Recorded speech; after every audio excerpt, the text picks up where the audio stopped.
Hello everyone, welcome back to my channel. So today we are going to discuss about fracture, very important topic. We will discuss about like the fracture, types of fracture, the sign and symptoms, and the most important complications seen in the fracture. So everything we will discuss one by one. So start with the fracture. So what do you understand by the fracture? So fracture क्या होता है? That is the break in the continuity of the bone. ठीक है? So fracture is the break in the continuity of the bone. सी यहाँ पे क्या हो गया है, जो बोन की जो कंटिन्यूटी थी उसमें ब्रेक हो गई है. So that is the fracture. And ये जो कंटिन्यूटी है वो क्यों हो सकती है? बिकॉज ऑफ ट्रॉमा की वजह से हो सकती है, या फिर ट्विस्टिंग की, बोन ट्विस्ट हो गया उसकी वजह से हो सकता है, या फिर सम पैथोलॉजिकल कंडीशन की वजह से हो सकती है, लाइक ऑस्टियोपोरोसिस. ठीक है. So that is the fracture का डेफिनेशन है. उसके बाद आता है types of fracture. So type of fracture है जैसे कि ओपन फ्रैक्चर, जिसको हम कंपाउंड फ्रैक्चर भी बोलते हैं. सो ओपन फ्रैक्चर या फिर कंपाउंड फ्रैक्चर में क्या होगा कि बोन तो ब्रेक होगा ही होगा, जो बोन की जो कंटिन्यूटी है उसमें ब्रेक तो होगा ही होगा, एंड बोन जो है ना वो एक्सपोज हो जाएगा टू द आउटसाइड. मतलब वो मसल्स को मसल्स से एक्सपोज होके वो एयर में एक्सपोज हो जाएगा, मसल्स को पेनिट्रेट करके वो एयर में एक्सपोज हो जाएगा. That is the open fracture और कंपाउंड फ्रैक्चर. ठीक है ना. बल्कि क्लोज फ्रैक्चर में क्या होगा कि यहाँ पे भी बोन जो है वो बोन की कंटिन्यूटी में ब्रेक होगा, बोन ब्रेक होंगे, बट ये स्किन जो है वो इंटैक्ट रहेगी, ये एयर में एक्सपोज नहीं होगा. So that is the difference between the open fracture and the closed fracture. ठीक है ना. सो ओपन फ्रैक्चर और compound fracture. Fracture bone break through skin and expose to air, more chance. और ठीक है ना. एंड यहाँ पे मोर चांस ऑफ इन्फेक्शन के चांसेस यहाँ पे ज्यादा होते हैं, क्योंकि स्किन जो है बाहर एक्सपोज हो रही है, जो बोन है वो बाहर एक्सपोज हो रहा है. ठीक है. स्किन को उसने पेनिट्रेट कर दिया है. बल्कि क्लोज्ड फ्रैक्चर को हम सिंपल फ्रैक्चर भी बोलते हैं, एंड इसमें जो है वो पेनिट्रेट नहीं करेगा. It does not penetrate through the skin, skin remains intact. So that is the difference between the open fracture and the close fracture. As the name suggest, open मतलब वो ओपन हो गया है, एंड क्लोज मीन्स कि वो closed है. ठीक है. उसके बाद आता है complete fracture. So complete fracture में क्या होगा कि जो बोन है ना वो दो पार्ट में डिवाइड हो जाएंगे. बोन जो है दो पार्ट में डिवाइड हो जाएगा. Let's suppose this is the bone, से दो पार्ट में डिवाइड हो जाएगा. So that is the complete fracture. जैसे कि ट्रांसवर्स फ्रैक्चर हो गया. ट्रांसवर्स फ्रैक्चर में देखो यहाँ पे भी बोन जो है वो दो पार्ट में डिवाइड हो गया, but at the right angle. ठीक है. उसके अलावा एक होता है स्पाइरल फ्रैक्चर. सो स्पाइरल में भी बोन जो है वो दो पार्ट में डिवाइड हो गया है, बट यहाँ पे जो डिवाइड हुआ है ना वो ट्विस्ट, ऐसे ट्विस्टिंग इंजरी की वजह से हुआ. तो ट्विस्टिंग फॉर्म में वो दो पार्ट में डिवाइड हो गया. सो that is the complete fracture. Incomplete fracture में क्या होता है कि दो पार्ट में डिवाइड नहीं होगा, जो विड्थ है वहां से लाइक आधा आधा या कुछ भी ऐसे ब्रेक हो जाएगा. So that is the incompletely होगा. ठीक है ना. सो उसमें अलग अलग एग्जाम्पल है, जैसे कि green stick. So green stick में क्या होगा कि एक साइड ब्रेक हो जाएगी और दूसरी साइड क्या हो जाएगा, बेंट हो जाएगा. So that is the green stick fracture. See, this is the green stick. यहाँ से ब्रेक हो गई है, यहाँ पे बेंट हो गई है. So that is the green stick fracture. And very important, जो ग्रीन स्टिक फ्रैक्चर है ना मोस्ट कॉमनली चिल्ड्रन में, पीडियाट्रिक्स ग्रुप में देखने को मिलता है. ठीक है. उसके बाद है कम्युनिकेटेड फ्रैक्चर. कम्युनिकेटेड फ्रैक्चर में क्या होता है कि बोन ना मल्टीपल फ्रेगमेंट्स में डिवाइड हो जाते हैं, ब्रेक होके मल्टीपल फ्रेगमेंट्स में, लाइक मोर देन 3 फ्रेगमेंट्स में डिवाइड हो जाते हैं. That is the communicated fracture. ठीक है. उसके बाद आता है हमारा एक और हमने ऑब्लिक फ्रैक्चर पढ़ लिया. ऑब्लिक में क्या होता है कि 30 degree, like more then 30 degree पे ये ब्रेक हो जाएगा. कुछ लीनियर फ्रैक्चर भी होता है जो सीधा ऐसे लीनियरली डिवाइड हो जाते हैं. So, ऐसे मल्टीपल टाइप्स ऑफ फ्रैक्चर होता है. मेनली आपको ग्रीन स्टिक फ्रैक्चर पता होना चाहिए. ठीक है ना. एंड आपको ओपन फ्रैक्चर क्या होता है, क्लोज फ्रैक्चर क्या होता है, एक आइडिया होना चाहिए. ठीक है ना. सो that is the types of fracture. अब फ्रैक्चर हो गया. फ्रैक्चर के बाद क्या क्या सिम्टम्स देखने को मिलेगा, तो आपने ऑलरेडी ऑब्जर्व किया होगा कि कभी भी किसी को फ्रैक्चर होता है तो सीवियर पेन होता है, बहुत पेन होता है, एंड वहाँ पे स्वेलिंग होना, एकदम से धीरे धीरे फटाफट स्वेलिंग होना स्टार्ट हो जाता है. So that is the classical sign in the fracture, कि bruising with pain and swelling. That is the classical sign in the fracture. उसके अलावा क्रैपिटस भी हो सकता है. आपको ऐसे क्रैकलिंग साउंड सुनने को मिलेगा जब दो बोन ऐसे अलाइनमेंट होगा तो. ठीक है ना. उसके अलावा एडिमा हो सकता है वहाँ पे, एंड एडिमा तो होता ही होता है. And erythema at the site हो सकती है. ठीक है ना. रेडिस हो सकता है, रेडिस कलर एडिमा हो सकता है वहाँ पे. उसके अलावा शॉर्टनिंग ऑफ एक्सट्रीमिटीज हो सकती है, एंड न्यूरोवस्कुलर इम्पेयरमेंट भी हो सकता है. लाइक ऑफ कोर्स अगर जो बोन है वो ब्रेक हुआ है तो वहाँ पे जो नर्व है, जो मसल्स है ना, उसमें लाइक प्रॉपर ब्लड सप्लाई नहीं हो पाएगी. सो नर्व और वेसल्स में भी इम्पेयरमेंट हो सकती है, तो जिसकी वजह से लाइक पेन पेन तो होगा. इसी की वजह से, स्कीमिया की वजह से पैलर हो सकता है, है ना। पैरालिसिस हो सकता है, नर्व इंजरी हो जाएगी तो। पैरेस्थीसिया, नमनेस हो सकता है because of the nerve injury. उसके अलावा पल्सलेसनेस हो सकता है ना, ब्लड सप्लाई हैम्पर्ड हो जाएगी तो। एंड पॉइकिलोथर्मिया हो सकता है, मतलब कि कूल टू टच, वो एरिया जब आप टच करोगे तो वहाँ पे कोल्ड होगा। क्यों? क्योंकि ब्लड सप्लाई प्रॉपर नहीं हो रही है। सो ये आपको ये साइन 6 P's देखने को मिल सकता है इन न्यूरोवस्कुलर इम्पेयरमेंट में। सो ये आपको पता होना चाहिए। ठीक है, तो ये हमारा साइन एंड सिम्टम्स है। कमिंग टू इंटरवेंशन की, फ्रैक्चर में हम इंटरवेंशन क्या करते हैं? सो एज यू नो, हमें बेसिकली हमारा जो मोटिव होता है दैट इज की जो पार्ट फ्रैक्चर हुआ है उसको इमोबिलाइज करना है, उसको और मोबिलाइज नहीं करना है, क्योंकि जितना ज्यादा मोबिलाइज करोगे हो सकता है वो फ्रैक्चर और ज्यादा बढ़ जाएगा। लेट्स सपोज वहाँ पे इनकम्प्लीट फ्रैक्चर हुआ था, बट आप मोबिलाइज करते करते उसको कंप्लीट कर सकते हो, कंप्लीट फ्रैक्चर हो सकता है ना। सो जैसे ही फ्रैक्चर होता है, हमारा फर्स्ट मोटिव होता है कि उस पार्ट को इमोबिलाइज करना है। ठीक है ना। अब इमोबिलाइज हम कैसे करेंगे? इमोबिलाइज द अफेक्टेड एक्सट्रीमिटी या तो हम कास्ट से कर सकते हैं या फिर स्प्लिंट के थ्रू कर सकते हैं।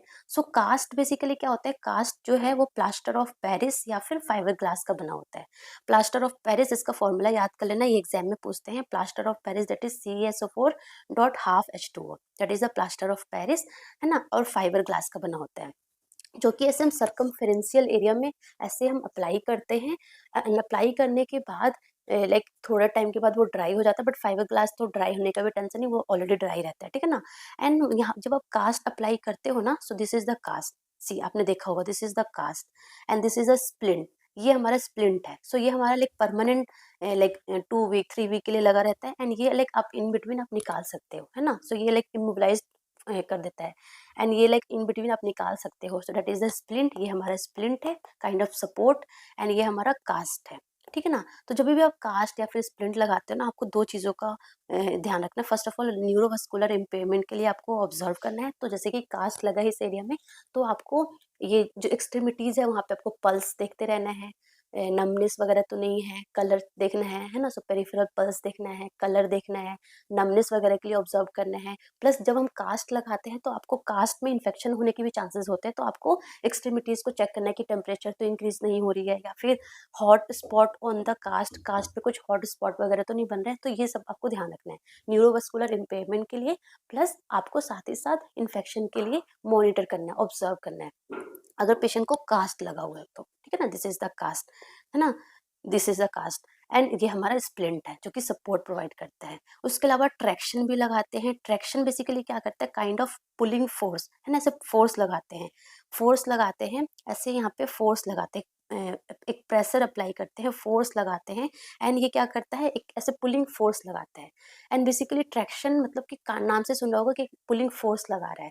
एंड ये फोर्स से हम बेसिकली क्या करते हैं? जो मसल स्पैज़म है या फिर बोन का जो पोजीशन है उसको अलाइनमेंट में करते हैं। सो ये हमारा ट्रैक्शन का मोटिव होता है, ट्रैक्शन।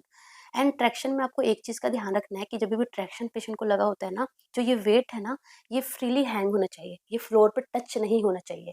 फ्लोर पे टच नहीं होना चाहिए, फ्रीली हैंग होना चाहिए। This is very very important. तो ये हमारा सर्वाइकल स्किन ट्रैक्शन है।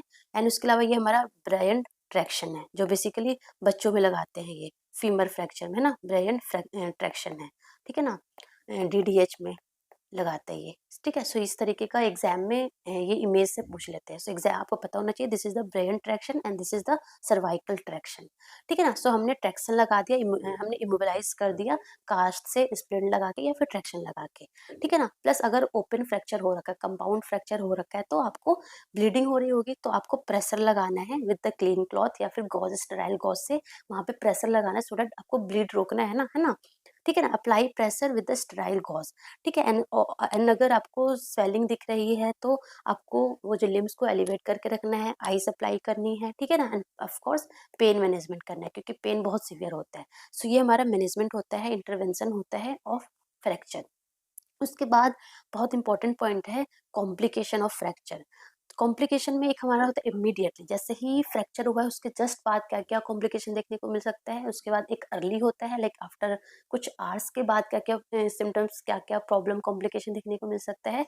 एंड कुछ हमारा होता है late complication, like after week और मंथ के बाद क्या क्या कॉम्प्लिकेशन देखने को मिल सकता है। सो इमीडिएटली में अगर लेट सपोज कंपाउंड फ्रैक्चर हुआ है, कंपाउंड फ्रैक्चर हुआ है, सीवियर ब्लड लॉस हो रहा है ना, so hypovolemic shock very very important है ना। सो इमीडिएट मतलब कि occur at the time of injury, so hypovolemic shock हो सकता है अगर बहुत ज़्यादा ब्लड का लॉस हो गया, मोर देन 15%, मैंने आपको शॉक पढ़ाया था ना, so like more then 15 to 20% अगर ब्लड का लॉस हो गया तो हाइपोवॉल्यूमिक शॉक में पेशेंट जा सकता है। प्लस नर्व इंजरी हो सकती है, जिस एरिया में फ्रैक्चर हुआ है वहाँ पे नर्व इंजरी हो सकती है, वेसल्स इंजरी हो सकती है, तो नर्व इंजरी हो सकती है, वेसल इंजरी हो सकती है एंड हाइपोवॉल्यूमिक शॉक हो सकता है। So that is the immediate complication. उसके बाद early complication, so early complication like within hours to days में, within hours to days में क्या क्या प्रॉब्लम हो सकती है, very very important, fat embolism, fat embolism.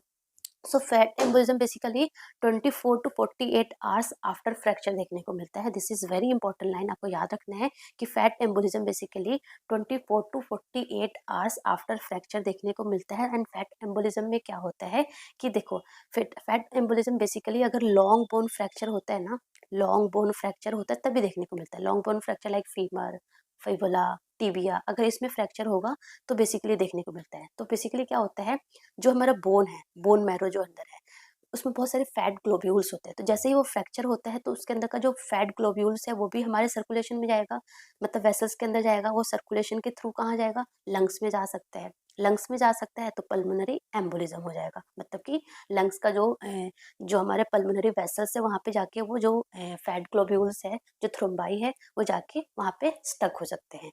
या फिर ब्रेन में जा सकते हैं, है ना, या फिर हमारे पेरिफेरल वेसल्स में आके स्टक हो सकते हैं। तो जिसकी वजह से अगर पल्मोनरी एम्बोलिज्म होगा तो पेशेंट को टैकीकार्डिया, टेकिपनिया, हाइपोटेंशन, डिस्पनिया, ये सारा साइन दिखने को मिलेगा, रेस्टलेस हो जाएगा, है ना। अगर ब्रेन के सर्कुलेशन में गया तो पेशेंट का जो मेंटल स्टेटस है वो अल्टर्ड हो सकता है, ठीक है ना। उसके अलावा पिटीकिए देखने को मिल सकता है ना। सो ये सारा साइन हमें देखने को मिलता है इन फैट एम्बोलिज्म में, ठीक है ना। उसके अलावा डीवीटी, डीप वेन थ्रोम्बोसिस भी हो सकता है अगर वो हमारे पेरिफेरल वेंस में पेरिफेरल जो वेसल्स है वहाँ पे जाके अगर वो स्टक हो गया तो, ठीक है ना। उसके अलावा एक्यूट रेस्पिरेटरी डिस्ट्रेस सिंड्रोम हो गया, है ना, सेप्सिस हो गया, इन्फेक्शन हो गया, ऑफ कोर्स अगर कंपाउंड फ्रैक्चर है ना, ओपन फ्रैक्चर है, सो वो एयर में एक्सपोज्ड है तो बहुत ज़्यादा चांसेस है कि बाहर का जो भी माइक्रो ऑर्गेनिज्म है वो अंदर आ सकता है एंड देन वो इन्फेक्शन कॉज कर सकता है ना। सो सेप्सिस और इन्फेक्शन हो सकता है एंड देन कंपार्टमेंट सिंड्रोम भी हो सकता है। So that is the early में ये सारे कॉम्प्लिकेशन हो सकता है। Compartment syndrome very very important. Compartment syndrome क्या होता है, कंपार्टमेंट सिंड्रोम में क्या होता है कि जो हमारे मसल्स के कंपार्टमेंट में ना प्रेशर इंक्रीज हो जाएगा, that is the compartment syndrome. Within the compartment of muscles pressure increase हो जाएगा like more than 25-20 mm of Hg, so that is known as compartment syndrome. अब आप खुद सोचो, अगर मसल के कंपार्टमेंट में प्रेशर इंक्रीज होगा तो क्या होगा, जो वेसल्स है वो प्रॉपर ब्लड सप्लाई नहीं कर पाएगा, सो जो ब्लड सप्लाई क्या हो जाएगी, रिड्यूस हो जाएगी, ब्लड सप्लाई रिड्यूस हो जाएगी। अब ब्लड सप्लाई रिड्यूस होगी तो वहाँ पे जो सेल्स है वो क्या हो जाएगा, इस्कीमिया होगा, इस्कीमिक इंजरी हो जाएगी, इस्कीमिया हो जाएगा, है ना। सो that is the compartment syndrome. Pressure inside the compartment of the muscle increase, so because of that क्या होगा, ब्लड सप्लाई रिड्यूस हो जाएगा और इस्कीमिया हो जाएगा, न्यूरोवस्कुलर इम्पेयरमेंट देखने को मिलेगा, ठीक है ना। सो इस्कीमिया होगा, इस्कीमिया होगा, इस्कीमिया होगा, इस्कीमिया होगा प्लस न्यूरोवस्कुलर इम्पेयरमेंट देखने को मिलेगा। अब न्यूरोवस्कुलर इम्पेयरमेंट देखने को मिलेगा तो जिसमें आपको like pain, that is the early sign, very very important. ये एग्जाम में आ रखा है कि कंपार्टमेंट सिंड्रोम किसी पेशेंट को है डेवलप, तो द अर्ली साइन क्या होगा, that is the pain. Patient को सीवियर पेन होगा, क्यों, क्योंकि वहाँ पे स्कीमिया डेवलप हो गया है, प्रॉपर ब्लड सप्लाई नहीं हो रही है, सो प्रॉपर ब्लड सप्लाई नहीं हो रही है, so because of that pain होगा, that is the early sign. उसके अलावा नमनेस हो सकता है उस एरिया में, क्योंकि जो नर्व्स है वो भी डैमेज हो सकते हैं, नर्व में कंप्रेशन लग सकता है ना। सो पेरेस्थीसिया हो सकता है, पैलर हो सकता है ना, पल्सलेस हो सकती है, पोइकिलोथर्मिया मतलब कि cool to touch, cool to touch, जब आप टच करोगे वहाँ पे स्किन तो टच कूल मिलेगा, कोल्ड रहेगा। ये भी क्यों होगा, बिकॉज ऑफ कि प्रॉपर ब्लड सप्लाई नहीं हो रही इसलिए। प्लस पैरालिसिस भी हो सकता है, ठीक है ना। सो पल्सलेस और paralysis is the late sign, this is the late sign, है ना, this is the late sign. और अर्ली साइन क्या है, that is the pain is the early sign. So ये हमारा 6 P's देखने को मिलता है इन द कंपार्टमेंट सिंड्रोम। क्यों? क्योंकि pressure inside the compartment of the muscle increase हो जाती है and because of that blood supply reduce हो जाती है। सो इस्केमिया प्लस न्यूरोवस्कुलर इम्पेयरमेंट देखने को मिलता है एंड बिकॉज ऑफ दैट ये सारे साइन देखने को मिलते हैं। तो जैसे ही ये डेवलप होगा तो हमें क्या करना है, you have to inform immediately. First priority क्या होगा, inform immediately to doctor and साथ ही साथ आपको पेशेंट को एक प्रोसीजर के लिए रेडी करना है दैट इज नोन एज फैसियोटोमी। फैसियोटोमी, फैसियोटोमी में हम क्या करते हैं, ये दिस इज द फैसियोटोमी प्रोसीजर। हम फैसिया को ओपन कर देते हैं, है ना। यहाँ पे दिख रहा है मसल, मसल में फैसिया को ये ओपन कर दिया, ओपन करके जस्ट लीव इट, है ना, सो दैट प्रेशर रिलीज हो जाएगा। प्रेशर, क्योंकि प्रेशर कब बढ़ेगा, जब अंदर स्पेस ही नहीं रहेगा। अब आपने उसको ओपन कर दिया तो अब तो उसके पास स्पेस है ना, तो अंदर प्रेशर अब नहीं बढ़ेगा। So that is the fasciotomy. The fascia is open up to release the pressure inside the compartment, ठीक है ना। सो फैसियोटोमी भी करते हैं और स्कारोटोमी भी करते हैं। This two procedure is done in the compartment syndrome. Very very important, you have to know this, ठीक है ना। फैट एम्बोलिज्म में भी अगर आपको लगता है कि विद इन 24 to 48 आवर्स में पेशेंट ऐसे टेकिपनिया हो रहा है, टेकिकार्डिया हो रहा है ना, पीपी पेशेंट का बीपी कम हो रहा है, पेशेंट रेस्टलेस हो रहा है, ठीक है ना। So you have to inform the doctor immediately. First priority क्या होगी, inform the doctor immediately and then आपको पेशेंट को ऑक्सीजन देना है, पेशेंट को आपको ऑक्सीजन लगाना है। So that is the second priority, ठीक है ना। सो ये हमारा फैट एम्बोलिज्म हो गया, कंपार्टमेंट सिंड्रोम हो गया। उसके अलावा लेट कॉम्प्लिकेशन, लेट कॉम्प्लिकेशन कब होता है, लाइक आफ्टर वीक, मंथ और ईयर्स के बाद भी हो सकता है। बेसिकली इसमें क्या हो सकता है, या तो आपने कास्ट लगाया था तो बोन को यूनियन होने के लिए, तो जो बोन है वो प्रॉपर यूनियन नहीं हो पाई, है ना, so delaying in the union of fracture. या फिर क्या हो सकता है, एवस्कुलर नेक्रोसिस हो सकती है, वहाँ पे जो वेसल्स है वो बोन को प्रॉपर ब्लड सप्लाई नहीं करेगी, सो बोन डेथ हो सकती है ना। And also contracture rigidness develop हो सकती है ना, सो कॉन्ट्रेक्चर भी डेवलप हो सकता है। So that is the late sign. आपको बेसिकली फैट एम्बोलिज्म के बारे में अच्छे से याद करना है, आपको कंपार्टमेंट सिंड्रोम के बारे में अच्छे से याद करना है, ठीक है ना। सो ये था हमारा कॉम्प्लिकेशन, ठीक है। एंड ये हमारा छोटा सा टॉपिक था related to fracture. Very very important the complication, distraction का इमेज आपको पता होना चाहिए, क्या क्या इंटरवेंशन करते हैं एंड क्या क्या सिम्टम्स बेसिकली हमें फ्रैक्चर में देखने को मिलता है, ठीक है ना। So that's all about today, thank you so much, all the best.